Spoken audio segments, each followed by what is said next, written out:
அதற்கு முன்வந்திருக்கிற உங்களை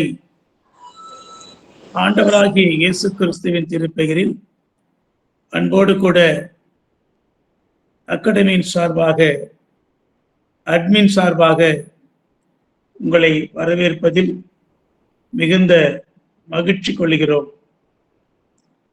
முன்பு அறிவித்தபடி பேராயர்களுடைய ஆசியோடு இந்த வருடத்தினுடைய வகுப்புகள் தொடங்க இயலாமல் போய்விட்டது.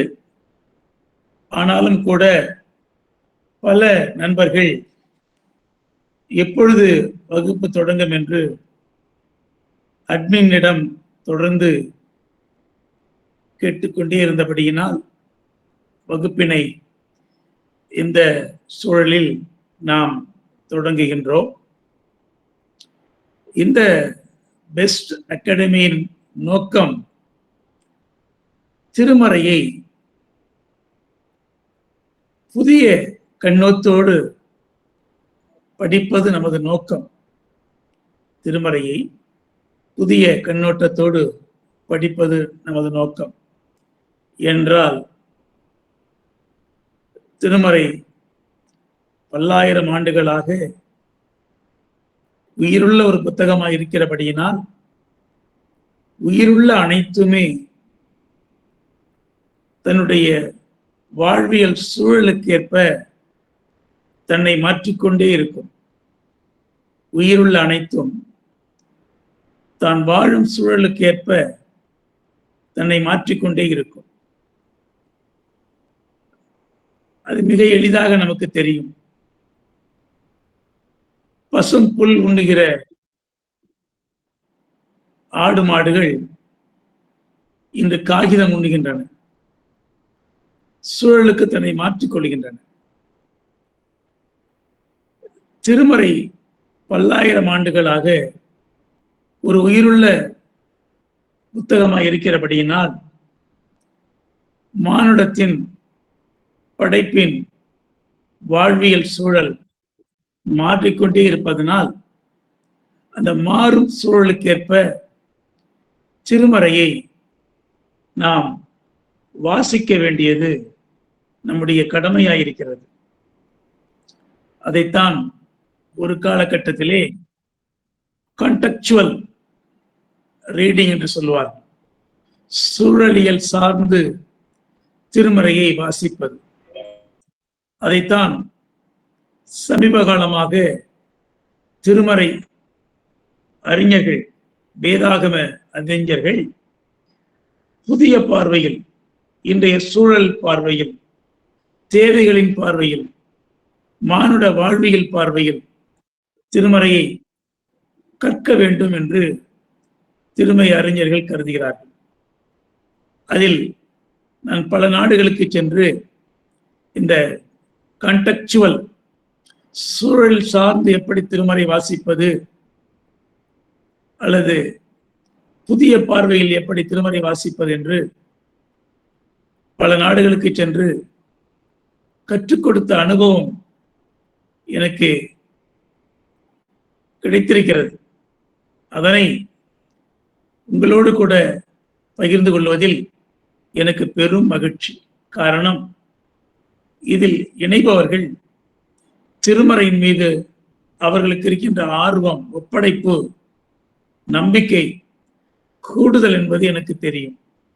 ஆகவே திருமறையை நீங்களும் நானும் இணைந்து கற்க இருக்கிறோம் என்பதை நாம் புரிந்து கொள்ள வேண்டும்.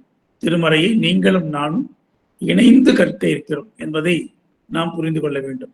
ஏனென்றால் திருமறையை கற்றுத் தேர்ந்தவர்கள் யாரும் கிடையாது. ஆகவே நீங்கள் நாம் எதை பகுதியை வாசிக்கிறோமோ, கற்றுக்கொள்கிறோமோ, அதை தொடர்ந்து நீங்கள் அசை போட வேண்டும், தியானம் செய்ய வேண்டும் என்று நான் கிறிஸ்துவின் பெயரால் உங்களை அன்போடு கூட நான் கேட்டுக்கொள்ள விரும்புகிறேன். இந்த அமர்விலே நாம் ஏற்கனவே உங்களுக்கு அறிவித்ததைப் போல திருமறை குறித்த ஒரு பொதுவான உங்களுக்கு ஒரு அறிமுகத்தை செய்ய வேண்டும் என்று விரும்புகிறேன்.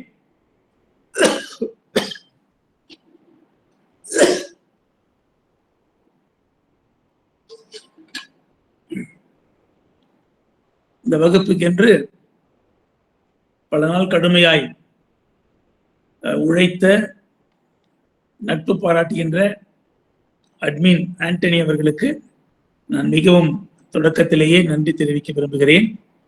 நம்முடைய அகாடமியினுடைய ஸ்கிரிப்சர் ரைட்டராக, அதாவது நாம் என்ன பேசுகிறோமோ அதை அப்படியே வார்த்தைக்கு வார்த்தை எழுதுவார். எழுதி நமக்கு படிவமாக கொடுப்பார். அந்த பெரும் பணியை நமக்கென்று சிரமம் பார்க்காமல் எழுத ஒப்படைத்திருக்கின்ற அன்பு சகோதரர் பிலிப் ஐயா அவர்களுக்கு நான் நன்றி தெரிவிக்க விரும்புகிறேன். ஒவ்வொரு வகுப்பையும் தன்னுடைய பலவீனத்தின் மத்தியிலும் இதை அழகாக ஒளிப்பதிவு செய்து ஒவ்வொரு வாரமும் உங்களுக்கு அனுப்ப ஆயத்தமாயிருக்கின்ற ஆயர் டேனியல் அவர்களுக்கு நான் நன்றி தெரிவிக்க விரும்புகிறேன். இறைவேண்டலோடு இந்த வகுப்பை நாம் தொடங்குவோம். இறைவேண்டல் செய்வோம். அன்பு நிறைந்த எங்கள் ஆண்டவரே, படைப்பின் வாழ்வில் நீர் இடைபடுகிறீர். படைப்பின் வாழ்வை உறுதி செய்கிறீர். அந்த வாழ்வை உறுதி செய்ய எங்களை உம்மோடு பங்காளிகளாக மாற்றுகிறீர். நாங்கள் பங்காளிகளாக இருப்பதற்கு என்ன செய்ய வேண்டும் என்பதை திருமறை எங்களுக்கு கற்றுக் கொடுக்கிறது. உம்மோடு இணைந்து வாழ்வதே எங்களுக்கு பெரிய ஆசீர்வாதம். அதனை நாங்கள் எப்படி அனுபவிக்க முடியும் என்பதை இந்த வகுப்புகள் கற்றுக்கொள்ள இருக்கிறோம். ஆகவே ஆண்டவர் ஆவியானவரை கொண்டு எங்களோடு கூட பேச மன்றாடுகிறோம். ஏனென்றால் ஆவியானுடைய பலனின்றி, ஞானமின்றி, ஆற்றலின்றி நாங்கள் எதுவும் செய்துவிட முடியாது. ஆகவே ஆவியானவர் இந்த பெஸ்ட் அகாடமியையும் கொடுத்திருக்கிற என்னையும் இதை பங்கு கொண்டிருக்கிற உதவி செய்ய இருக்கின்ற அத்தனை நண்பர்களையும் ஆண்டவர் ஆசீர்வதிப்பீராக. இந்த அமர்வுகள் உங்களுடைய திருப்பெயர் மட்டுமே மாட்சிமை அடைய அமர்வுகளாய் அமைவதாக இயேசுவின் திருப்பெயரில் மன்றாடுகிறோம் நல்ல கடவுளே, ஆமென். நண்பர்களே, இந்த முதலாவது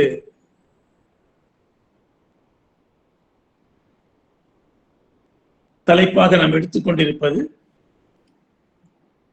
திருமறை, ஒரு பொது முன்னுரை, ஒரு அறிமுகம் நாம் செய்ய இருக்கிறோம்.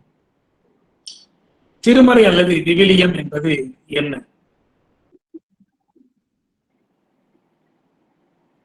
விவிலியத்தை, திருமறையை வாசிப்பவர்கள் ஒவ்வொருவரும் எங்களுடைய சொந்த நண்பர்களே, ஒரு பணிவான வேண்டுகோள். வகுப்பு தொடங்கிவிட்ட பிறகு யாரும் அழைக்கக்கூடாது.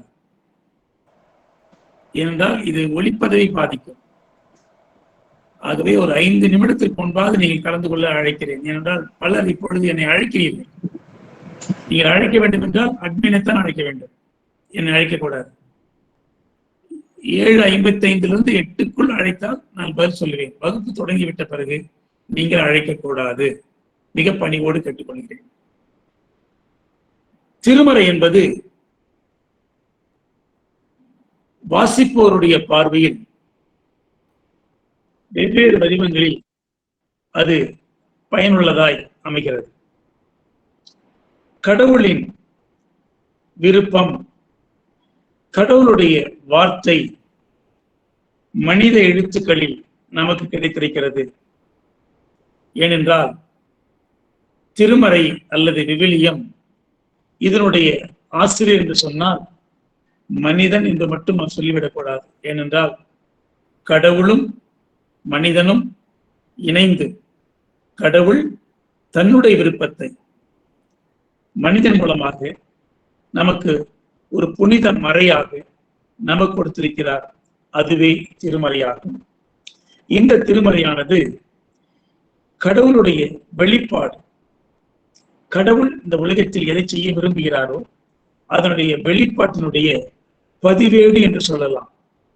கடவுள் அவருடைய விருப்பத்தினுடைய வெளிப்பாட்டினுடைய பதிவேடு என்று நாம் திருமறையை சொல்லலாம். கடவுள் தம்மை பற்றியும் தம் மீட்பின் திட்டத்தை பற்றியும் ஆழ்ந்த உண்மைகளை சொல்லாலும் செயலாலும் இந்த திருமறையின் மூலம் வெளிப்படுத்துகிறார்.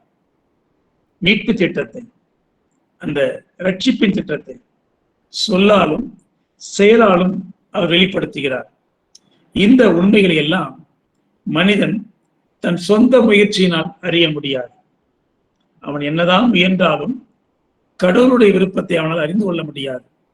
கடவுள் வெளிப்படுத்தினாலே ஒழிய, இறைவன் வெளிப்படுத்தினாலே ஒழிய அதை ஒருவராலும் அறிந்து கொள்ள முடியாது. எனவே திருமறை என்பது இறை வெளிப்பாட்டின் பதிவேடாகும். இந்த இறை வெளிப்பாடு என்பது தந்தை, மைந்தன், தூயாவி, திருத்துவம் என்று சொல்லுகிறோம் அல்லவா? தந்தை, மைந்தன், தூயாவி இவர்களுடைய ஒன்றிணைந்த கூட்டாளுமையுடைய வெளிப்பாடு என்று சொன்னால் அது மிகையாகாது. இவர்கள் 3 பேரும் இணைந்துத்தான் தந்தை, மைந்தன், தூயாவி மூவரும் இணைந்துத்தான் உலக மீட்புக்காக திட்டமிடுகிறார்கள், செயல்படுத்துகிறார்கள், நம்மை செயல்பட அழைக்கிறார்கள்.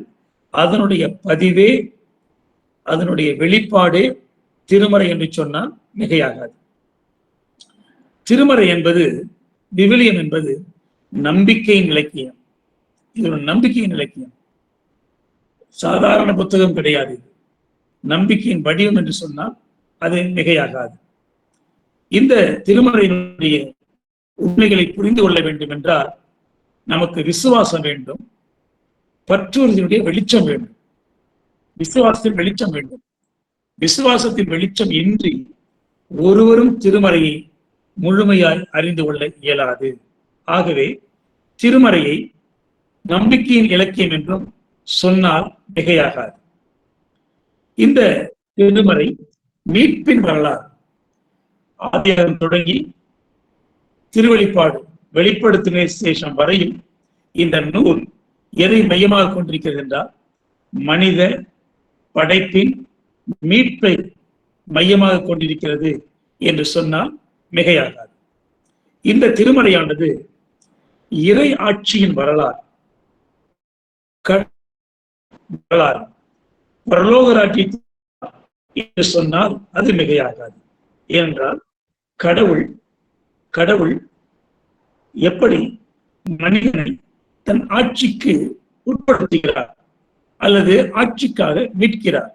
கடவுள் மனிதனை தம்முடைய ஆட்சிக்காக மீட்கிறார் அல்லது அவனை எப்படி கடவுள் அரசுக்குள் உட்படுத்துகிறார். அதோடு நின்று விடாமல் அப்படி இறையாட்சிக்கு உட்பட்ட மனிதனை ஆட்சி செய்ய, ஆட்சிக்கு உட்படுத்துவது மட்டும் திருமறை நோக்கம் கிடையாது. நீங்களும் நானும் கடவுள் அரசில் பங்கு பெறுவது முக்கியம் கிடையாது. நண்பர்களே, திருமறை சொல்கிறது கடவுள் அரசை ஆளுபவர்கள் கடவுளோடு அமர்ந்து நாமும். அதைத்தான் மத்தேயு 19:28 சொல்கிறது. மத்தேயு 19:28 சொல்கிறது, கடவுளோடு கூட, குமாரனோடு கூட நாமும் அரியாசனத்தில் அமர்ந்திருக்கிறோம். அப்படிப்பட்ட பெரிய வாய்ப்பை கடவுள் தருகிறார் என்பதை உறுதி செய்கிற புத்தகமாக திருமறை இருக்கிறது, விவிலியம் இருக்கிறது என்று சொன்னால் மிகையாகாது. அடுத்தது, மானுட வாழ்வுக்காக கடவுள் கொடுத்திருக்கின்ற ஒரு அன்பு கடிதம். யாரு? நண்பர்களுக்கு. என்றால் இயேசு தன்னுடைய சீடர்களை எப்பொழுதுமே நண்பர் என்று அழைப்பார். யோவான் 15:15. நாம் பணியாளர் கிடையாது. நண்பர்களை கவனித்துக் கொள்ளுங்கள், நாம் பணியாளர் கிடையாது, மாறாக கோவர்க்கர். அவரும் நாமும் ஒன்று. அதனால்தான் கிரேக்க வார்த்தை தூயாவை பற்றி சொல்லுகிற பொழுது எப்படி சொல்கிறது? யோவான் நற்செய்தி நூலிலே பேரா கிளைட்டஸ் என்று சொல்கிறது. பேரா கிளைட்டஸ். பேரா என்றால் இணை, கிளைட்டஸ் என்றால் அழைப்பு, இணை அழைப்பு. அப்போ இயேசு கிறிஸ்துவை போல நாமும் கடவுளோடு இணைந்து அந்த அரியாசனத்தில் அமர்ந்திருக்கிற உயர்ந்த அந்த மாண்பை கடவுள் நமக்கு கொடுக்கிறார். இதுதான் மத்தேயு 19:28. ஆகவே திருமறையானது இந்த அன்பின் பெருக்காக ஆளுகை செய்யும் உரிமையாக இதனை கொடுத்திருக்கிறார். திருமறையானது மானுடத்தை திருத்துகிறார், கண்டிக்கிறார், பாராட்டுகிறார், ஊக்குவிக்கிறார், எல்லாவற்றுக்கும் மேலாக புனித வாழ்வுக்கு வழி நடத்துகிறார். திருமறையானது என்னென்ன செய்து பாருங்க. அவர் நம்மை திருத்துகிறார், கண்டிக்கிறார், பாராட்டுகிறார், ஊக்குவிக்கிறார், புனித வாழ்வுக்கு அவர் இட்டுச் செல்கிறார். 2 தீமோத்தேயு 3:16-17. 2 தீமோத்தேயு 3:16-17. இத்தனை சிறந்த புத்தகமாக திருமறை இருக்கிறது. அடுத்தது, திருமறையானது தூய ஆவியினால் எழுதப்பட்ட 66 புத்தகங்களை கொண்டது. என்றால் கவனியுங்கள், தூய ஆவியினால் உந்தப்பட்டு எழுதப்பட்ட 66 புத்தகங்களை கொண்டது. திருமறை நாம் இரண்டாய் சொல்லுவோம். ஒன்று 73 புத்தகங்களை கொண்ட திருமறை, 66 புத்தகங்களை கொண்ட திருமறை. அது என்ன 73, அது என்ன 66 என்றால் அந்த பிரிவினை இருக்கிறது. அந்த பிரிவினை உங்களுக்கு விளக்குகிறேன். எப்படி 66 புத்தகங்கள் என்றும் 73 புத்தகங்கள் என்றும் 2 புத்தகங்கள் எப்படி இருக்கிறது என்பதை உங்களுக்கு நான் விளக்குகிறேன். அடுத்தது, இந்த தூயாவியால் எழுதப்பட்ட இந்த திருமறையானது திருச்சபையினுடைய அங்கீகாரத்தை பெற்றது. உங்களுக்கு தெரியும், திருச்சபை வரலாற்றிலே எந்த புத்தகங்களை ஏற்றுக்கொள்வது, எந்த புத்தகங்களை தவிர்ப்பது. ஏனென்றால் ஆண்டவராய் இயேசு கிறிஸ்துவினுடைய இளம் வயது, பாலர் வயது, அதாவது நமக்கு தெரிந்து அவர் 12 வயது என்று சொல்கிறோம் அல்லவா? அந்த பிறந்த பிறகு 12 வயது வரையில் அவர் என்னெல்லாம் செய்தாரு, எப்படிலாம் விளையாடினாரு என்பதெல்லாம் புத்தகம் இருக்குது. அதையெல்லாம் ஆதி திருச்சபை ஏற்றுக்கொள்ளவில்லை. ஏனென்றால் அதையெல்லாம் கதை வடிவங்கள், எல்லாம் கதை வடிவங்கள். எப்படி ஒரு களிமண் எடுப்பாராம், ஒரு குருவி செய்வாராம், பூன் ஊதுவாராம், குருவி பறந்து போகுமா, அப்படியெல்லாம் செய்திகளை கொண்ட இயேசுவினுடைய ஆண்டவருடைய இளமை காலங்களை குறிக்கின்ற பல நூல்கள் ஆதி திருச்சபையிலே உள்ள புழக்கத்தில் இருந்தன. ஆனால் அவையெல்லாம் கிறிஸ்தியலை மையமாக கொண்டு இல்லை, கிறிஸ்துவின் தன்மைகளை மையமாக கொண்டு இல்லை. ஆகவே என்று சொல்லி ஆதி திருச்சபை பல புத்தகங்களை விலக்கிவிட்டது. ஆகவே திருச்சபையினுடைய தூய ஆவியால் ஏவப்பட்டு, தூய ஆவியால் உந்துதல் பெற்று எழுதப்பட்டு திருச்சபையால் அங்கீகரிக்கப்பட்டது நாம் வைத்திருக்கின்ற திருமறையாகும். இந்த விவிலியம் என்று சொல்றோம் இல்லையா, புக் விவிலியம். இந்த விவிலியம் என்ற தமிழ் சொல் எங்கிருந்து வருகிறது என்றால் கிரேக்க சொல்லான பிபிலியோன், BIBLION, பிபிலியோன் என்ற கிரேக்க சொல். இந்த பிபிலியோன் என்ற சொல்லுக்கு என்ன பொருள் என்றால் புத்தகம் அல்லது சுருள் அல்லது ஏடு என்பது அந்த கிரேக்க சொல்லுடைய பொருள். இந்த திருவிழியத்திற்கு, இந்த திருமறைக்கு, இந்த பைபிளுக்கு 2 பெயர்கள் சொல்லப்படுகிறது. என்ன? ஒன்று ஸ்கிரிப்சர். நமக்கு தெரியும் ஸ்கிரிப்சர். பல நேரங்களில் சண்டே ஸ்கூல்ல சொல்லுவாங்க, இன்னைக்கு ஸ்கிரிப்சர் எக்ஸாம் இருக்குன்னு. ஸ்கிரிப்சர் அப்படின்னா பைபிள் எக்ஸாம்னு அர்த்தம். ஸ்கிரிப்சர், இந்த ஸ்கிரிப்சர் என்ற சொல்லும் testament, old testament, new testament சொல்றோம் இல்லையா, டெஸ்டமெண்ட். இந்த ஸ்கிரிப்சர் என்ற சொல்லும் டெஸ்டமெண்ட் என்ற சொல்லும் ஒரு லத்தீன் மொழி சொல். நமக்கு நன்றாக தெரியும், ஆதி திருச்சபை வளர்ந்த காலம் ரோமர்கள் பாலஸ்தீனத்தை ஆண்ட காலம். ரோமர்களுடைய தாய்மொழி லத்தீன், ரோமர்களுடைய தாய்மொழி லத்தீன். ஆகவே தான் கத்தோலிக்க பாதிரியார்கள் அத்தனை பேரும் லத்தீன் மொழி படித்திருப்பார்கள். காரணம், அந்த லத்தீன் மொழி ரோம நாட்டை ஆளுகை செய்த அரசு மொழியாகும். ஆகவே இந்த லத்தீன் மொழியில் இந்த ஸ்கிரிப்சுரா, லத்தீன் மொழியில் ஸ்கிரிப்சுரா, டெஸ்டமெண்டம், இந்த ஸ்கிரிப்சுரா என்பது தான் ஆங்கிலத்தில் ஸ்கிரிப்சர் என்று எழுதப்பட்டது. டெஸ்டமெண்டம் என்பது தான் ஆங்கிலத்தில் டெஸ்டமெண்ட் என்று எழுதப்பட்டது. ஸ்கிரிப்சுரா என்றால் நமக்கு எழுத்தேடு, எழுதப்பட்டது என்று பொருள். டெஸ்டமெண்ட் என்றால் உடன்படிக்கை. அது 2 உடன்படிக்கை நமக்கு தெரியும். முதலாம் உடன்படிக்கை, புதிய உடன்படிக்கை, இல்லையா? முதலாம் உடன்படிக்கை, புதிய உடன்படிக்கை. நம்ம இந்த பழைய உடன்படிக்கை புதிய உடன்படிக்கைன்னு சொல்றோம் இல்லையா? பழைய ஏற்பாடு புதிய ஏற்பாடு சொல்றோம் இல்லையா? அது முதலாம் உடன்படிக்கை. எதுவுமே பழைய உடன்படிக்கை கிடையாது.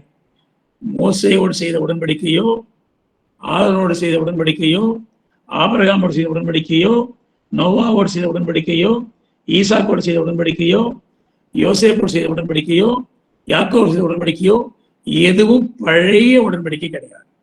மாறாக அவையெல்லாம் முதலாம் உடன்படிக்கை, யோசேப்போடு முதல் உடன்படிக்கை என்று சொல்ல வேண்டும். பழசு கிடையாது. இன்றைக்கும் நம்மை பொறுத்தவரை புதுசு தான்.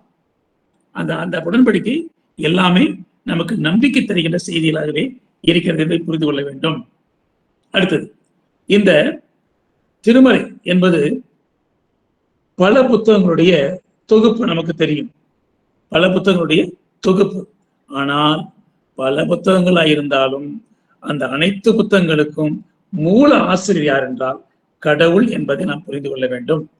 இந்த பல புத்தகங்கள் இருந்தாலும் அத்தனை புத்தகங்களுடைய மைய பொருள் என்னவென்றால் அது மீட்பு, ரட்சிப்பு, வாழ்வு. இதுதான் அதனுடைய மைய பொருள். இதை நான் புரிந்து கொள்ள. இப்ப சொன்னான் 66 புத்தகம். அப்போ so many books. அப்ப பைபிள் என்பது என்ன? ஒரு லைப்ரரி. அப்ப எப்படி திருமறை எப்படி சொல்லலாம்? ஒரு லைப்ரரி என்று சொல்லலாம். ஏன்? so many books, பல புத்தகங்கள் இருக்கிறது. ஆகவே அதனை லைப்ரரி என்றும் சொல்லலாம். ரைட். ஒவ்வொரு புத்தகத்திற்கும் ஒவ்வொரு நோக்கம் இருக்கிறது. ஒவ்வொரு புத்தகத்துக்கும் ஒரு நோக்கம் இருக்கிறது. நமக்கு தெரியும். யோபு புத்தகம் என்ன நோக்கம்? ஏன் எனக்கு துன்பம்? ஏன் மனிதர்களுக்கு துன்பம்? ஏன் கஷ்டம்? இல்லையா? கிமு 6ஆம் நூற்றாண்டுல இந்த கேள்வி இந்தியாவில் ஒருத்தர் கேட்டார். உங்களுக்கு தெரியும், கௌதம புத்தர். அவர் கேட்டார், மனிதர்களுக்கு ஏன் துன்பம் என்று ஒரு கேள்வி எழுப்பினார். அப்போ இந்த யோபு எழுப்பின கேள்வி, ஏன் எனக்கு துன்பம்? அதுக்கு நண்பர்கள், மனைவி, உறவுகள் எல்லாம் பல்வேறு வினாக்களை எழுப்புகிறார்கள். அப்ப அந்த துன்பத்திற்கான காரணங்களை ஆய்வது, அறிவது, முடிவு கூறுவது, கடவுள் மீது நம்பிக்கை கொள்வது அந்த புத்தகத்தின் நோக்கம். அடுத்தது இப்ப யோசுவா எடுத்துக்கோம். யோசுவா புத்தக நோக்கம் என்ன? கானான் நாட்டை எப்படி பெறுவது, வாக்களிக்கப்பட்ட நாட்டை எப்படி பெறுவது, அதனுடைய அல்டிமேட், அதனுடைய ஒட்டுமொத்த செய்திகளையும் உள்ளடக்கியது. ஏன்? கடவுள் நம்பிக்கைக்குரியவர், தான் கொடுத்த வாக்கை நிறைவேற்றுபவர், எப்படியெல்லாம் நிறைவேற்றுபவராய் இருந்தார் என்பதை தன்னுள் அடக்கிய நூலாக யோசுவா புத்தகம் இருக்கிறது. அப்படி ஒவ்வொன்றும், ஒவ்வொரு புத்தகமும் ஒரு சிறப்பான நோக்கத்திற்காக. ஆனால் என்ன மையம்? மையம் என்று பார்த்தால் மீட்பு. அது வெவ்வேறு வடிவங்களில் அது எழுதப்பட்டிருக்கிறது. அதுதான் புனித அகஸ்டின் சொல்லுவார். உங்களுக்கு செயின்ட் அகஸ்டின், ஆதி திருச்சபையின் தலைவர் சொல்லுவார். என்ன சொல்லுவாரு? புதிய ஏற்பாடு எங்க இருக்குதான்? பழைய ஏற்பாட்டுக்குள்ள ஒளிஞ்சிருக்குதான். செயின்ட் அகஸ்டின் சொல்ற ஸ்டேட்மெண்ட் பாருங்க. புதிய ஏற்பாடு எங்க இருக்குது? பழைய ஏற்பாட்டுக்குள்ள ஒளிஞ்சிருக்குது. பழைய ஏற்பாடு எங்க இருக்குது? புதிய ஏற்பாட்டுல வெளிப்படையா தெரியுது. புதிய ஏற்பாடு பழைய ஏற்பாட்டுல ஒளிஞ்சிருக்குது. பழைய ஏற்பாடு புதிய ஏற்பாட்டுல வெளிப்படுது. ஏன்? கிறிஸ்துவை பற்றி, கடவுளின் மகனை பற்றி, மேசியாவை பற்றி, மீட்பரை பற்றி பழைய ஏற்பாட்டில் சொல்லப்பட்ட எல்லா செய்திகள், கிறிஸ்துவனுடைய செய்தி அங்க ஒளிஞ்சிருக்குது. அந்த செய்தி இங்கே வெளிப்படுகிறது என்பது புனித அகஸ்டினுடைய கருத்தாய் இருக்கிறது. ரைட். இந்த முதலாம் ஏற்பாடு அல்லது பழைய ஏற்பாடு, முதலாம் உடன்படிக்கை அல்லது பழைய உடன்படிக்கை, பழைய ஏற்பாடு, இந்த புத்தகங்களை 2 சமயம் தான் இருக்கிறது.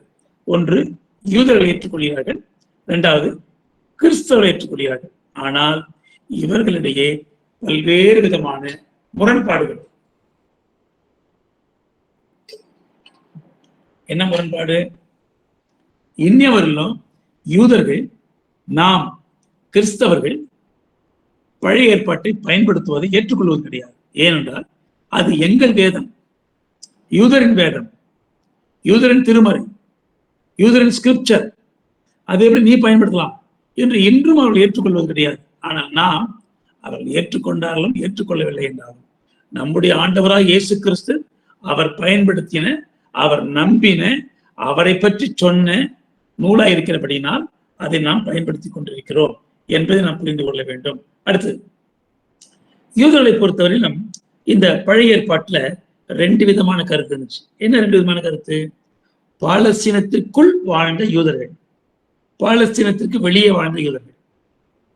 அது என்ன பாலஸ்தீனத்திற்குள் வாழ்ந்த யூதர்கள், பாலஸ்தீனத்துக்கு வெளியே வாழ்ந்த யூதர்கள் என்றால், அலெக்சாந்தர் காலம் முதல், அதாவது கிறிஸ்து பிறப்பதற்கு முன்பு 4 நூற்றாண்டுக்கு முன்பு, கிமு 4 நூற்றாண்டு, கிமு 4 நூற்றாண்டுகளுக்கு முன்பு யூதர்கள் எத்தியோப்பியா முதல் இந்து தேசம் வரையில், கவனியுங்கள், எத்தியோப்பியா முதல் இந்து தேசம் வரை, உங்களுக்கு தெரியும் எஸ்ஆர் புத்தகத்துல அதான் முதல் வசனமே, அதுதான் முதல் வசனமே. எது முதல் வசனம்? இந்து தேசம் முதல் எத்தியோப்பியா வரை. இந்தியா, எத்தியோப்பியா ஆப்பிரிக்காவில் இருக்குது, ரைட்டா? அப்போ இந்த நீண்ட இடம் இருக்கு இல்லையா, இவ்வளவு இடங்களிலும் யார் பரவி இருந்தது என்றால் யூதர்கள் பரவி இருந்தார்கள். ஆனால் அப்படி பரவி இருந்த அவர்கள் தங்கள் தாய்மொழியான எபிரேயத்தை மறந்து போனார்கள். ஆகவே அவர்கள் வைத்திருந்த பழைய ஏற்பாடு கிரேக்க பழைய ஏற்பாடு. ஆனால் பாலஸ்தீனத்திற்குள் வாழ்ந்த யூதர்கள் தங்கள் தாய் நாட்டிலேயே வாழ்ந்தபடியினால் அவர்கள் வைத்திருந்த பழைய ஏற்பாடு எபிரேய மொழியில் இருந்தது. இப்போ நீங்க மலேசியாவுக்கு போனீங்கன்னு வச்சுங்க, சிங்கப்பூருக்கு போனீங்கன்னு வச்சுங்க, அங்கெல்லாம் பார்த்தீங்கன்னா அந்த பைபிள் பார்த்தீங்கன்னா ஒரு பக்கம் பைபிள் ஒரு பக்கம் வச்சுங்க, அது நடுவில் கோடு இருக்கும். அந்த கோட்ல இந்த பக்கம் இங்கிலீஷ்ல இருக்கும், இந்த பக்கம் தமிழ்ல இருக்கும். ஏன்னா மலேசியாவில் இருக்க தமிழர்களுக்கு, சிங்கப்பூர் இருக்க தமிழர்களுக்கு நான் சொல்ல தமிழர்கள் நேற்று வேலைக்கு போனவங்க கிடையாது. மாறாக 200 ஆண்டுகளுக்கு முன்பு வெள்ளக்காரன் ஆங்கிலேயர் காலத்துல தோட்ட வேலைக்கு போனவங்க. அவங்க எதை மறந்துட்டாங்கன்னா தாய்மொழி தமிழை மறந்துட்டாங்க. அவங்களுக்காக என்ன பண்றாங்கன்னா அந்த ஆங்கிலமும் தமிழும் கலந்த பைபிள் கையில வச்சுக்கிறாங்க. ஆனா அந்த காலத்துல அந்த மாதிரி வசதிலாம் கிடையாது இல்லை. ஆகவே அந்த 2000 வருஷத்துக்கு முன்னால் இந்து தேசம் முதல் எத்தியோப்பியா வரையில் வாழ்ந்த யூதர்கள் கையில கிரேக்க பைபிள் இருந்துச்சு. அந்த கிரேக்க பைபிள்ல இருந்த புத்தகங்கள் 46. நண்பர்களை கவனித்துக் கொள்ளுங்க.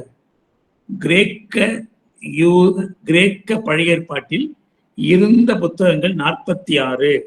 ஆனால் பாலஸ்தீனம் நாட்டில் இருந்த எபிரேய திருமறையில் இருந்த புத்தகங்கள் 39. இதை நீங்கள் மனதில் வைத்துக் கொள்ள வேண்டும். அப்போ கிறிஸ்தவர்கள் எதை ஏற்றுக்கொண்டார்கள் என்றால் பாலஸ்தீனத்திற்குள் வாழ்ந்த யூதர்கள் பயன்படுத்திய அந்த எபிரேய திருமறையை நாம் ஏற்றுக்கொண்டு விட்டோம். எதை நாம் ஏற்றுக்கொள்ளவில்லை என்றால் கிரேக்க மொழி பேசிய யூதர்கள் பயன்படுத்திய 46 புத்தகங்களை கொண்ட நூலை நாம் ஏற்றுக்கொள்ளவில்லை. காரணம், இந்த 39 புத்தகங்களில் இல்லாத சில புத்தகங்கள், 7 புத்தகங்கள், 39 புத்தகத்தில் இல்லாத வேறு 7 புத்தகங்கள் அந்த கிரேக்க புத்தகத்தில் இருக்கிறது. ஆனால் எபிரேய மொழி பேசுகிற யூதர்கள் அதை ஏற்றுக்கொள்ளவில்லை. யாரை போல? நம்மை போல. ஆனால் கத்தோலிக்க திருச்சபையில அந்த 46 புத்தகங்களையும் ஏற்றுக்கொண்டு விட்டார்கள். அப்போ சமய சீர்திருத்தத்துக்கு முன்பு, சமய சீர்திருத்தத்துக்கு பின்பு கத்தோலிக்கர்கள் 46 புத்தகம், புராட்டஸ்டன்ட்டுக்கு 39 புத்தகம் என்று 2 புத்தகங்களா பிரிச்சுக்கிட்டாங்க. சரி, அந்த 7 புத்தகங்கள் என்ன தெரிஞ்சுக்குவோம். நான் படிக்கிறோமோ படிக்கலையோ வேற. ஆனா ஒன்று நண்பர்களே, என்னன்னா இந்த ஜூடித்னு ஒரு புத்தகம் இருக்குது. அந்த ஜூடித்ன்ற புத்தகத்தை படிச்சாதான் ஆபிரகாமுடைய பூர்வீகத்தை பத்தி நமக்கு தெரியும். ஏன்னா நம்ம பழைய ஏற்பாட்டில் அவர் விளக்கமா இல்லை. ஆனா கிரேக்க பழைய ஏற்பாட்டில் விளக்கமா இருக்கு. ஆபிரகாம் பற்றியும் தேராக பற்றியும் விளக்கங்கள் அங்க இருக்குது.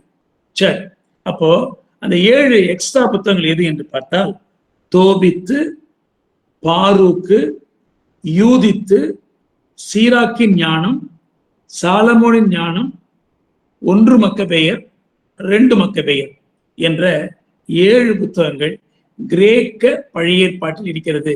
இன்று இந்த 46 புத்தகங்களும் தமிழில் கிடைக்கிறது. நம்ம சிஎல்எஸ்ல கிடைக்குது, இஎல்எஸ்ல கிடைக்குது. 46 புத்தகம் கிடைக்கிறது, தமிழ் இருக்கிறது.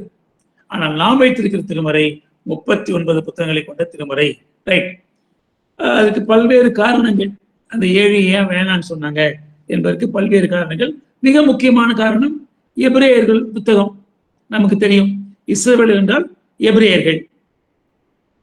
எபிரேயர்கள் பேசிய மொழி எபிரேய மொழி, அவர்கள் எழுதின மொழி எபிரேய மொழி, எபிரேய மொழி எழுதப்பட்ட திருமறை. ஆகவே நாங்கள் ஏற்றுக்கொள்கிறோம். கிரேக்க மொழி அந்நிய மொழி, அந்நிய மொழியில் எழுதப்பட்ட திருமறை எங்களுக்கு வேண்டாம். சிம்பிள் லாஜிக், வேணான்னு சொல்லிட்டாங்க. அடுத்தது என்னன்னா, கிறிஸ்து பிறப்பதற்கு 500 ஆண்டுகளுக்கு பின்பு எழுதப்பட்டது. அதாவது பாபிலோன் அடிமைத்தனத்திற்கு, வேறு வார்த்தையில் சொல்ல வேண்டும் என்றால் கிரேக்கர்கள் அவர்கள் காலத்தில் இருந்து எழுதப்பட்ட புத்தகங்கள் தவிர்த்திட்டாங்க. இதுதான் முக்கியமான காரணம், வேற காரணம் கிடையாது என்பதை நாம் புரிந்து கொள்ள வேண்டும்.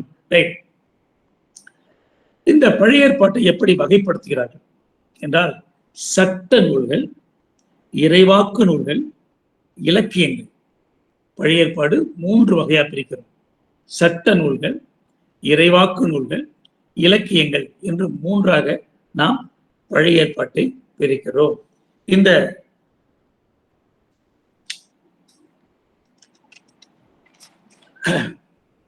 அடுத்தது, இந்த புதிய ஏற்பாட்டை யூதர்கள் ஏற்றுக்கொள்ள கிடையாது. ஆனால் கிறிஸ்தவர்களுக்கு அது மிக முக்கியமான புத்தகம். காரணம், அது ஆண்டவராகிய இயேசு கிறிஸ்துனுடைய மீட்பின் வரலாற்றை நமக்கு கொடுக்கின்ற புத்தகம். இந்த புதிய ஏற்பாடு எப்படி வகைப்படுத்தப்படுகிறது நமக்கு நன்றாக தெரியும், வெரி ஃபெமிலியர். இதுதான் சொல்றேன். 4 நற்செய்தி நூல்கள், நற்செய்தியாளருடைய வரலாறு, அதாவது அப்போஸ்தலர்களுடைய வரலாறு ஒரு புத்தகம், கடிதங்கள் 21, வெளிப்பாடு ரெவலேஷன் இறைவெளிப்பாடு 1, ஆக மொத்தம் 27 புத்தகங்களை கொண்டதாக அது இருக்கிறது. இந்த புத்தகங்கள் எல்லாமே நீங்களும் நானும் நினைப்பதை போல இந்த சாப்டர், அதிகாரங்கள், வசனங்கள் இப்படிலாம் எழுதலைங்க. அந்த காலத்துல எழுதுகின்ற பொழுது அப்படி எழுதப்படவில்லை. அந்த அதிகாரங்களாய் பிரித்தவர் யார் என்றால் கான்டர்பெரி. உங்களுக்கு தெரியும், கான்டர்பெரி உடைய பேராயர் ஸ்டீஃபன் லாங்டன் என்பவர் தான் திருமறையை முதலாக சாப்டரா அதிகாரங்களாக பிரிக்க தொடங்கியவர். அவர் பிரிச்சு முடிச்சாரானா இல்ல, மாறாக அவர் பிரிக்க தொடங்கினார்.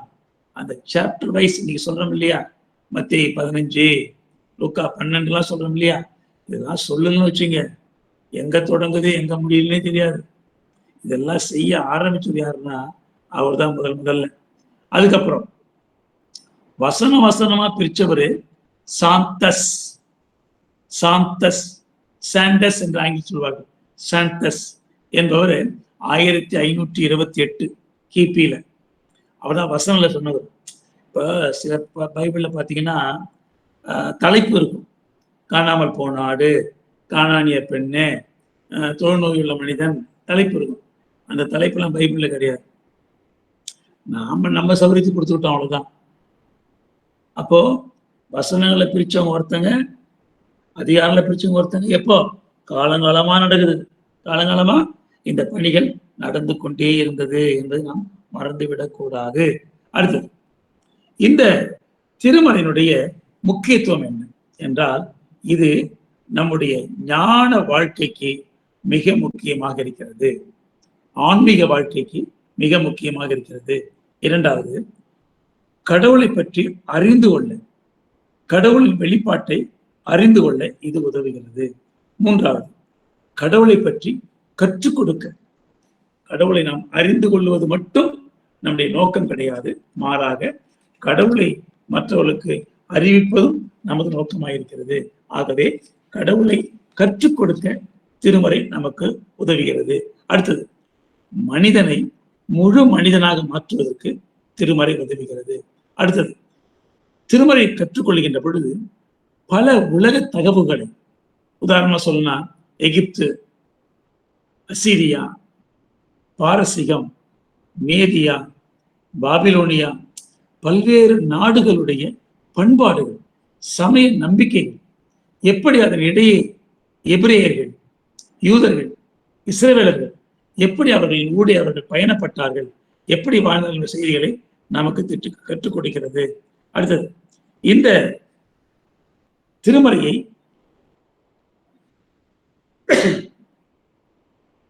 இஸ்லாமியர் சொல்வதை போல வானத்திலிருந்து, என இஸ்லாமுடைய நம்பிக்கை திருமறையானது வானத்திலிருந்து கீழே மொத்தமாக கொடுக்கப்பட்டது என்பது அவருடைய நம்பிக்கை. ஆனால் அப்படி கிடையாது. மாறாக குல முதுவர் அப்படின்னா என்னன்னா, முற்பிதாக்கள் கிறிஸ்து பிறப்பதற்கு 10 நூற்றாண்டுக்கு முன்பு, கிறிஸ்து பிறப்பதற்கு 10 நூற்றாண்டுகளுக்கு முன்பு நமக்கு தெரியும், எழுத்தை கண்டுபிடிச்சவங்களே சுமேரியர்கள் தான். உலகத்துல எழுத்தை கண்டுபிடித்தவர்கள் சுமேரியர்கள். அவங்க தான் கியூனிஃபார்ம். அந்த எழுத்துக்கு என்ன பேரு? கியூனிஃபார்ம். அந்த கியூனிஃபார்ம் என்ற எழுத்து சித்திர வடிவ எழுத்து. மாட்ட சொல்லணும்னா மாடு மாதிரி பொம்மை செய்வாங்க, அதான் அவங்களுக்கு எழுத்து. அப்ப சித்திர வடிவ எழுத்துக்கு பேரு கியூனிஃபார்ம். அப்போ அதெல்லாம் சித்திர வடிவிலிருந்து எழுத்துக்கு மாறணும், சித்திரிலிருந்து எழுத்துக்கு மாறணும். இப்போ ஒன்றும் வேணாம், உங்களுக்கு வாய்ப்பு கிடைச்சா நண்பர்கள் இருந்தாங்க, தஞ்சாவூருக்கு ஃபோன் அடிச்சு ஒரு கிறிஸ்தவர்களை அந்த தஞ்சாவூர் கோயிலுக்குள்ள போயிட்டு அந்த கோயிலுடைய சுவர்களில் எழுதப்பட்டிருக்கிற தமிழ் எழுத்த போட்டோ எடுத்து உங்களுக்கு அனுப்ப சொல்லுங்க. அந்த கோயில் செவுத்துல எழுதப்பட்டிருக்கிற தமிழ் எழுத்த போட்டோ எடுத்து செல்போன் அனுப்ப சொல்லுங்க. ஒருத்தரும் படிக்க முடியாது. காரணம், 1000 ஆண்டுக்கு முன்பு இருந்த தமிழ் எழுத்துக்கள் அதெல்லாம். அந்த எழுத்தே நீ கிடையாது, இந்த எழுத்தே இன்று கிடையாது. அப்போ திருமறை எழுத தொடங்கிய காலம் திருமறையுடைய முற்பிதாக்கள், திருமறையுடைய முற்பிதாக்கள் எழுத தொடங்குறாங்க. நாம் நினைக்கிற மாதிரி புத்தகமா கிடையாது, பிரதியா. எப்படி பிரதியா எழுது. அந்த பிரதியெல்லாம் கலெக்ட் பண்றது, அதை தொகுக்கிறது, அதன் இடையே அதன் ஊடே தூயாவுடைய பணி இருக்குது பாருங்க. யோசித்து பாருங்க, பைபிள் எவ்வளவு பெரிய புத்தகம், அதை சேர்த்து கொடுப்பது என்பது எவ்வளவு பெரிய அருட்பணி. அந்த பணியை செய்வதற்கு தூயாவிதான் முழுக்க முழுக்க இருந்திருக்கிறார். ஆகவே கிறிஸ்து பிறப்பதற்கு 10 நூற்றாண்டுக்கு முன்பு, கிறிஸ்து பிறப்பதற்கு 10 நூற்றாண்டுக்கு முன்பு முதலாக அந்த திருமறையானது எழுதப்பட்டிருக்கிறது. அது வேற மாதிரி சொன்னா, கிமு 13ஆம் நூற்றாண்டிலேயே அந்த பிரதி எழுத ஆரம்பிச்சிட்டாங்களாம். கிமு 13ஆம் நூற்றாண்டிலிருந்து கிபி 2ஆம் நூற்றாண்டு வரை, எப்படி கிட்டத்தட்ட 15 நூற்றாண்டுகள் நம்ம கையில வச்சுக்கிறோம் இல்லையா? 39 + 27, இந்த 26, அந்த 66 புஸ்தகம் அல்லது 73 புஸ்தகம் நம்ம கையில வர்றதுக்கு எத்தனை நூற்றாண்டாயிருக்குது? 14 நூற்றாண்டுகள். 14 நூற்றாண்டுகள் சீரா சீரா சீரா எழுதி எழுதி எழுதி. இன்னைக்கு பேப்பர் இருக்குது, இன்னைக்கு கம்ப்யூட்டர் இருக்குது, ஏகப்பட்ட வசதி இருக்குது, பேசினாலே வார்த்தையா வரும். ஆனா அன்னைக்கெல்லாம் அப்படி கிடையாது. அது ஸ்டோர் பண்ணணும், அது அதை விட கஷ்டம். 14 நூற்றாண்டில் எழுதப்பட்ட ஒரு நூல் ஒரு புனித புத்தகமாக நம்ம கையில் இருக்கிறனாக்க நாம் எவ்வளவு பெரிய ஆசீர்வாதம் பெற்றவர்கள் என்பதை நாம் புரிந்து கொள்ள வேண்டும். ஆண்டவராய் இயேசு கிறிஸ்து அவர் எதையும் எழுதல. அவர் எழுதினான்னு சொல்ற ஒரே குறிப்பு எங்க தெரியுமா? யோவான் 8ஆம் அதிகாரத்துல மட்டும்தான். யோவான் 8ஆம் அதிகாரத்துல மட்டும்தான் தன் விரலால் தரையில் எழுதி கொண்டிருந்தார். அது மட்டும்தான் இயேசு எழுதினார் என்ற குறிப்பு. ஆனா ஒரு புத்தகம்லாம் ஒண்ணு எழுதினார்.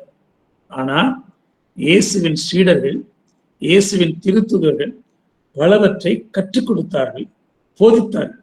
ஆனால் அந்த கற்றுக் கொடுத்தவருடைய, போதித்தவருடைய எண்ணிக்கை குறைய ஆரம்பித்தது.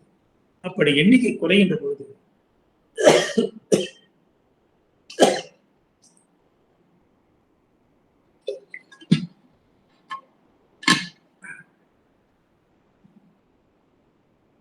எண்ணிக்கை குறைகின்ற பொழுது அந்த இயேசுவை பற்றிய, ஆண்டவரை பற்றிய, மீட்பை பற்றிய, மீட்பின் வரலாற்றை பற்றிய நற்செய்தி மறைந்து போய்விடுமோ என்ற சிந்தனை வருகின்ற பொழுது அதை பதிவு செய்ய வேண்டும் என்ற எண்ணம் அவர்களுக்கு ஏற்படுகிறது.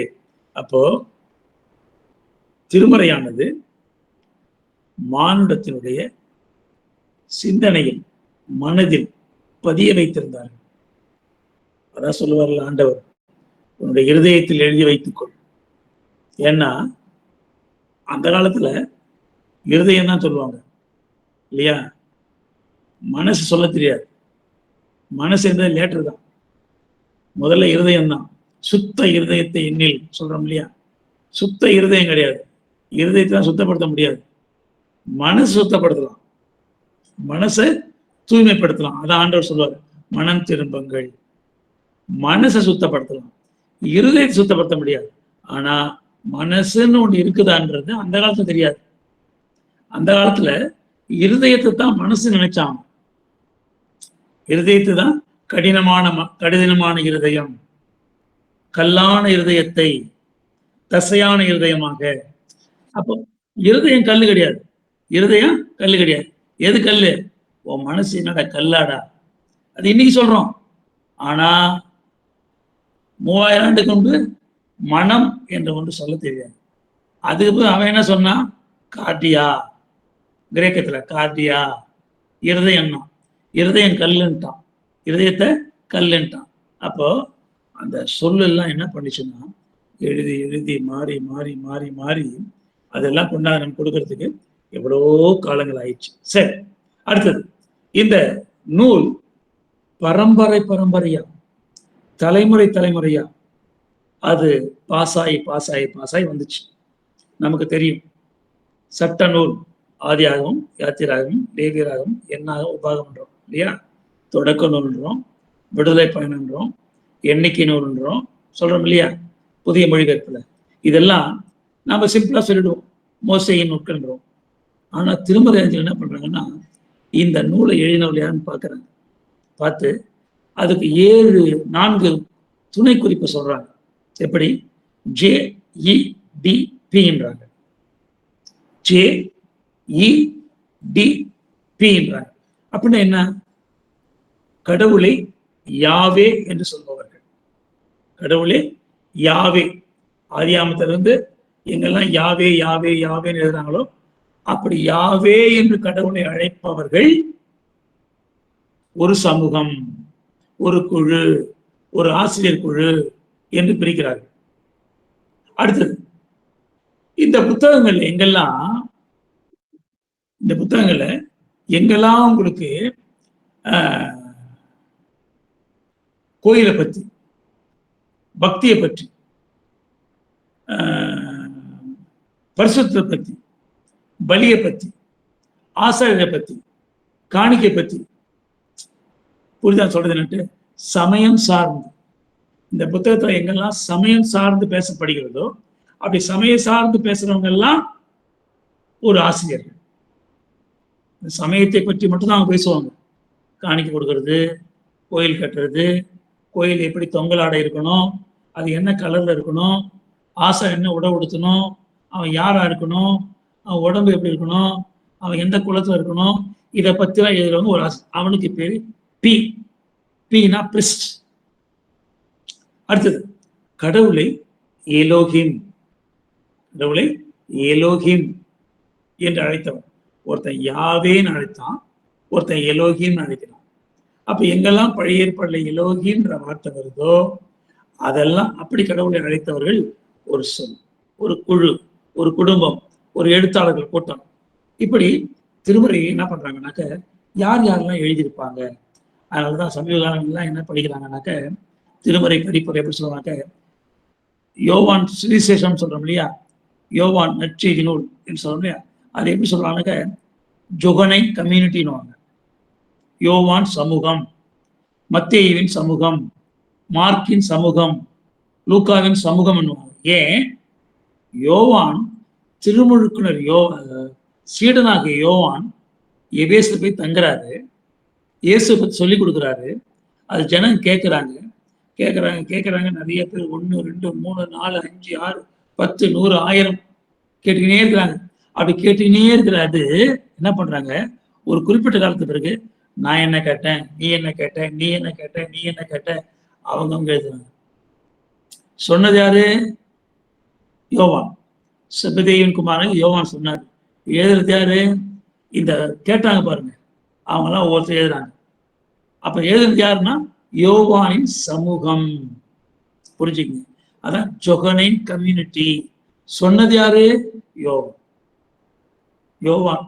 ஏன்னா அப்போ அவர் வாழ்ந்த காலத்துல எப்ப எவன் அடிப்பான்னே தெரியாது, எப்ப எவன் கொல்லுவான்னே தெரியாது.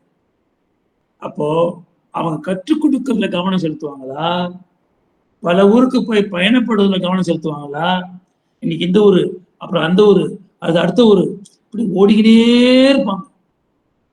நற்செய்தியை என்னால முடிஞ்சவர்கள் ஆண மட்டும் விரைந்து போய் நற்செய்தியை சொல்லிடணும். அதனால நீங்க மார்க் சுவிசேஷம் படிச்சு பாருங்க, உடனே உடனே உடனே உடனே அந்த வார்த்தை வரும். நீங்க சிம்பிளா ஒரு நாள் இன்னைக்கு ராத்திரி படிங்களேன், மார்க் சுவிசேஷத்துல 1ஆம் அதிகாரம் மட்டும் படிங்க, முயற்சி பண்ணி பாருங்க. அந்த 1ஆம் அதிகாரத்துல மட்டும் எத்தனை இடத்துல உடனே என்ற வார்த்தை வருது பாருங்க. இந்த உடனே என்ற வார்த்தை மார்க் சுவிசேஷத்துல 1ஆம் அதிகாரத்துல எத்தனை வார்த்தை வருது பாருங்க. அவ்வளோ ஃபாஸ்ட், அவ்வளோ ஃபாஸ்ட். ஏன்னா எழுத முடிக்க முடியுமோ, முடியாதோ, அதுக்காக பிடிச்சிருவாங்களோ, ஜெயிலில் போட்டுருவாங்களோ, உருண்டுவாங்களோ, அவ்வளோ பயம். அப்ப இந்த பைபிளை கொடுக்கறதுக்கு இன்னைக்கு நம்ம படிக்கிறதுக்கு கவலை இல்லை, பயம் இல்லை, நம்பிக்கை இல்லை, நேரம் இல்லை. ஆனா அதை எழுதி நம்ம கையில கொடுக்கறதுக்கு உயிரை கையில பிடிச்சிட்டு எழுதணும். ஒரு காலத்துல கையில பைபிள் பார்த்தாலே கொண்டுடுவாங்க, அப்படி ஒரு காலம். அப்ப அந்த மாதிரி காலத்துல இந்த புத்தகங்கள்லாம் எழுதப்பட்டிருக்கிறது என்பதை நாம் மறந்துவிடக்கூடாது. அடுத்தது, புத்தகங்கள் பல்வேறு காலகட்டங்களில் எழுதப்பட்டது. இது எப்படி எழுதப்பட்டது? நான் முதல்ல சொல்லிட்டேன், இறை ஏவுதலால் எழுதப்பட்டிருக்கிறது. இந்த பழைய ஏற்பாட்டினுடைய புதிய ஏற்பாட்டினுடைய புத்தகங்கள் அனைத்துமே இறை ஏவுதலால் எழுதப்பட்டது. இது கடவுள் பணித்த மக்கள் மூலமாக எழுதப்பட்டது. தனிப்பட்ட வரம், இது தனிப்பட்ட வரம், கடவுளுடைய ஆசி அவர்களோடு இருந்தபடினால் இந்த புத்தகங்களை எழுதுவதற்கு அவர்களுக்கு வாய்ப்பு கிடைத்தது. எல்லாருக்கும் அந்த வாய்ப்பு கிடையாது என்பதை நாம் மறந்து போகக்கூடாது. அடுத்தது, இந்த இறை ஏவுதலால் எழுதப்பட்டிருந்தாலும் அதில் பாரம்பரியமாக வாய்மொழி பாரம்பரியம் சொல்லுவோம். நாம சோர்ஸை சொல்லும்போது கியூ என்று ஒரு வார்த்தை சொல்லுவோம், கியூ சோர்ஸ் சொல்லுவாங்க. ஏன்னா கியூ சோர்ஸ் அப்படின்னா வாய்மொழி பாரம்பரியம். எதை சொன்னாலும் எதை எழுதினாலும் அதுக்கு 10 சோர்ஸ் சொல்லுவாங்க. இவன் அப்படி சொல்றான், இவன் இப்படி சொல்றான், இவன் இப்படி சொல்றான், இப்படி ஏகப்பட்ட சோர்ஸ் இருக்கும் ஒரு செய்திக்கு. அதுல எந்த செய்தி கிறிஸ்தியலுக்கு, கிறிஸ்துவின் வாழ்வுக்கு, கிறிஸ்துவின் மாட்சிமைக்கு சரியா இருக்குமோ அதை எடுத்து எழுதுறாங்க. அப்ப அந்த வாய்மொழி பாரம்பரியத்தையே அனலைஸ் பண்ணி எழுதுறாங்க. அந்த வாய்மொழி பாரம்பரியம் என்பதுதான் ஒரு காலத்தில் எழுத்தாக மாறியது. வாய்மொழி பாரம்பரியம் தான் ஒரு காலத்தில் எழுத்தாக மாறியது. நோவா பற்றி காலங்காலமா சொல்லிட்டு வருவாங்க. அதை எழுத்து கிடைச்ச உடனே எழுத ஆரம்பிச்சிட்டாங்க. எழுத்து கிடைச்ச உடனே, எழுத தொடங்கின உடனே அதை முதல் எழுத ஆரம்பிச்சிட்டாங்க. அப்படித்தான் இந்த திருமறை என்பது எழுதப்பட்டு இன்று நம் கைகளில் இருக்கிறது என்பதை நாம் மறந்து போகக்கூடாது. ரைட். அடுத்தது, இந்த திருமறையை பொறுத்தவரையிலும் இதுதான் முடிவு என்று நீங்களும் நானும் எதையுமே முடிவுக்கு கொண்டு வரக்கூடாது. நாம் நினைக்கின்ற முடிவை திருமறையில் திணித்தல் கூடாது. பல நேரங்களில் பல அருளுரையாளர்கள் திருமறையினுடைய வார்த்தைகளுக்கு தங்களுடைய விருப்பத்திற்கேற்ப பொருளை கொடுத்து அதை புரிந்து கொள்வதற்கான அதை கருத்து திணிப்பு நடைபெறுகிறது. அது நடைபெறக்கூடாது. காரணம், திருமறையானது கடவுளால் வெளிப்படுத்தப்பட்டு எழுதப்பட்டிருக்கிறபடினா அதனுடைய ஆசிரியர் கடவுள். அப்போ கடவுளின் விருப்பம் எதுவாக இருக்கும் என்பதை புரிந்து விளக்குவதே சிறப்புடையது. எந்த விளக்கம் கடவுளுடைய மாட்சிமைக்கு ஏற்புடையது. நல்லா கவனிங்க. எந்த விளக்கம் கடவுளுடைய மாட்சிமைக்கு ஏற்புடையது என்று ஆய்ந்து விளக்கம் கொடுப்பது சரியாக. மாறாக தங்கள் சுயநலத்திற்காக அதை விளக்கமாக கொடுப்பது தவறு என்பதை நாம் புரிந்து கொள்ள வேண்டும். ஒன்று. இரண்டாவது, திருமறை ஏற்கனவே சொன்ன தூயாவியின் உந்துதல் அல்லது தூயாவியிடமிருந்து புறப்படுகிறது. அப்போ ஒரு விளக்கம் என்பது யாருடைய அங்கீகாரத்தை பெற வேண்டும் என்றால் தூயாவியுடைய அங்கீகாரத்தை பெற வேண்டும். அதனாலதான் பல இடங்களில் அருளை ஆற்றுகின்ற பொழுது சொல்லுவார்கள், வாரும் தூய ஆவியானவரே என்று சொல்லித்தான் அவர்கள் அருளுரையை தொடங்குவார்கள். காரணம், அவருடைய ஓன் வேர்ட்ஸ் கிடையாது, ஓன் வேர்ட்ஸும் கிடையாது, அப்படி சொந்த வார்த்தை கிடையாது. மாறாக தூயாவி வெளிப்படுத்துகிறார், நான் பேசுகிறேன் என்பது உள்ளடக்கம் இருக்கிறது. அதனால ஆவியானவரே என்று பாட்டு கூட பாடுவாங்க அநேக சபைகளில்.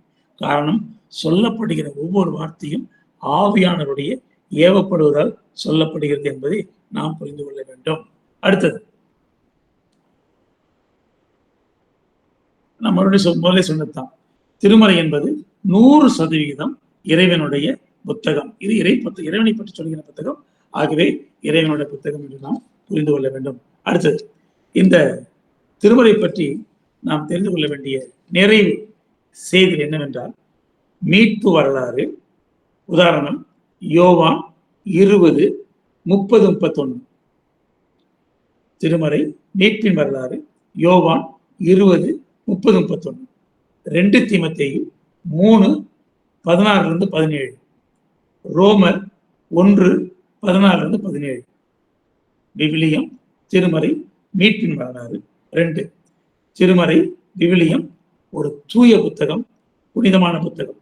காரணம், அது கடவுளுடைய புத்தகம் என்பதை நாம் மறந்து போகக்கூடாது. கைப்பரிதிகளாக இருந்த காலம் ஒன்று, கைகளில் புத்தகமாய் கொடுக்கப்பட்ட காலம் ஒன்று.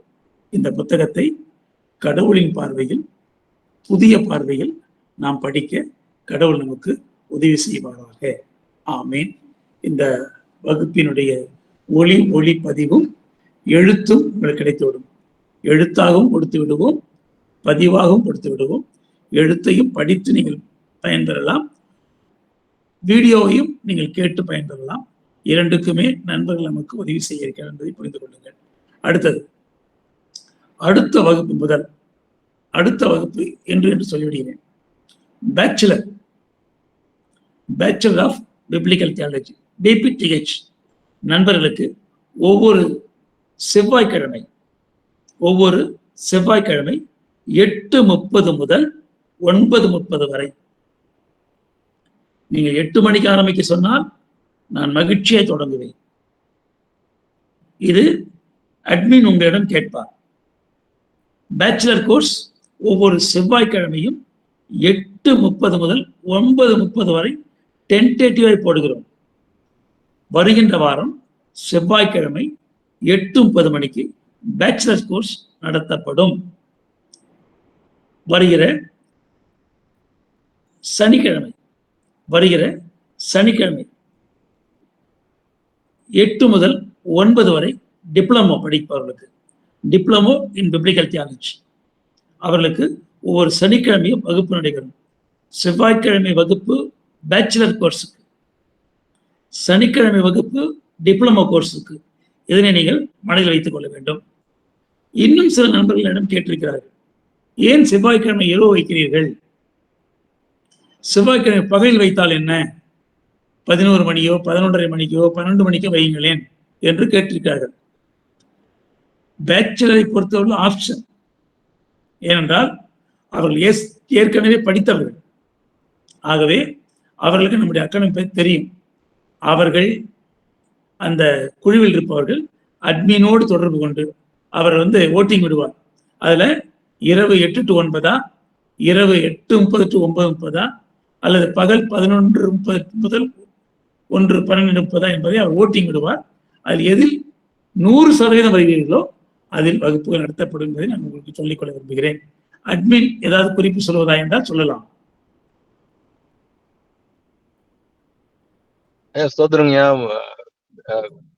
நிறைய கேண்டிடேட் ஃபீஸ் ஸ்ட்ரக்சர் பத்தி ஜிபே நம்பர் கேக்குறாங்கயா, அது மட்டும் தெளிவுபடுத்திட்டீங்கன்னா கொஞ்சம் நல்லா இருக்கு. ஜிபே நம்பர் உங்களுக்கு குரூப்ல போடப்படும். 8807770356 88-878-777-356 88-777-356. நண்பர்களே, மீண்டும் உங்களுக்கு ஒன்றை சொல்லுகிறோம். 100% இது ஊழியம். இன்று வரை கடவுள் எனக்கு உயிரை கொடுத்திருப்பதனால் கடவுளுக்கு நான் செய்கின்ற பணியாக செய்கிறேன். அதுதான் உண்மை, யதார்த்தம். ஆனாலும் இந்த கடந்த ஆண்டு டிப்ளமோ படித்து முடித்த பட்டம் பெற்றவர்கள் அவர்கள் தாங்களாகவே முன்வந்து, ஆலயத்தில் அமர்ந்து தாங்களாகவே முன்வந்து ஃபீஸ் ஸ்ட்ரக்சரை அவர்கள் ஏற்படுத்தினார்கள். அதன்படித்தான் இந்த ஒரு மாதத்திற்கு 4 வகுப்புகளுக்கு 400 ரூபாய் என்ற வகையில், ஒரு வகுப்புக்கு 100 ரூபாய் என்ற வகையில் அது கட்டணமாக வசூலிப்பதாக நாங்கள் முடிவு செய்தோம். ஒரு வகுப்புக்கு 100 ரூபாய், அதை கணக்கில் கொண்டு ஒரு வருடத்திற்கு 5000 ரூபாய் என்று கணக்கிட்டார்கள். நண்பர்களே, முக்கியமான குறிப்பு, இந்த கட்டணம் என்பது கட்டணம் செலுத்தக்கூடியவர்களுக்கு மட்டும்தான் கட்டணம். அது கடந்த ஆண்டு படித்தவர்களுக்கு தெரியும். கட்டணம் என்பது கட்டணம் செலுத்த கூடியவர்களுக்கு மட்டும்தான் கட்டணம். கட்டணம் செலுத்த இயலாதவர்கள் அட்மினிடமோ என்னிடமோ தொலைபேசியில் பேசினால் உங்களுக்கு கட்டண சலுகை வழங்கப்படும். 100% வழங்கப்படும். இதனை உறுதி கொடுக்கிறோம் உங்களுக்கு. நாங்கள் கட்டணம் செலுத்த முடிந்தவர்கள் கட்டணம் செலுத்துங்கள், முடியாதவர்களுக்கு உங்களுக்கு கட்டண சலுகை வழங்கப்படும் என்பதை நாங்கள் தெரிவித்துக் கொள்கிறோம். இறைவேண்டல் செய்வோம். உங்களுக்கு என்ன டவுட் இருந்தாலும் அந்த குரூப்ல போடலாம். பெஸ்ட் அகாடமி குரூப்ல நீங்க மெசேஜ் போட்டீங்கன்னாக்க இம்மீடியட்டா அட்மின் உங்களுக்கு பதில் சொல்லுவார். உங்களுக்கு அவர் அதற்கென்றே தன்னை ஒப்படைத்திருக்கிறார். அது இம்மீடியட்டா உங்களுக்கு பதில் கிடைச்சிடும். இந்த ஸ்கிரிப்ட் எழுதப்பட்டு உங்களுக்கு அடுத்த வாரத்தில் ஸ்கிரிப்டா உங்களுக்கு வரும். நீங்க டவுன்லோட் பண்ணிக்கணும், பிரிண்ட் அவுட் எடுத்துக்கணும், ஃபைல் போட்டுங்க. அதே போல வீடியோ உங்களுக்கு செவ்வாய் புதன்கள் கிடைத்துவிடும். அதை நீங்கள் மீண்டும் போட்டு கேட்டு தெளிவுபெற்றுக் கொள்ளலாம் என்பதை உங்களுக்கு தெரிவித்துக் கொள்கிறோம்.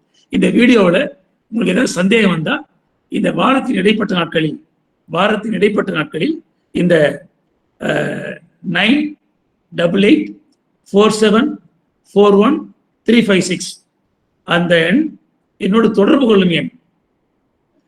88-777-0356 அது அகாடமி எண். ஃபீஸ் கட்டவோ தொடர்பு கொள்ளவோ நீங்கள் பயன்படுத்துகிறேன். ஆக 2 எண்களிலும் நீங்கள் என்னை தொடர்பு கொள்ளலாம். ஆனால் ஜிபே மட்டும் அந்த 88-777-356 மட்டும் தான் தெரிவித்துக் கொள்கிறேன். இறைவேண்டல் செய்வோம். அன்பு நிறைந்த ஆண்டவரே,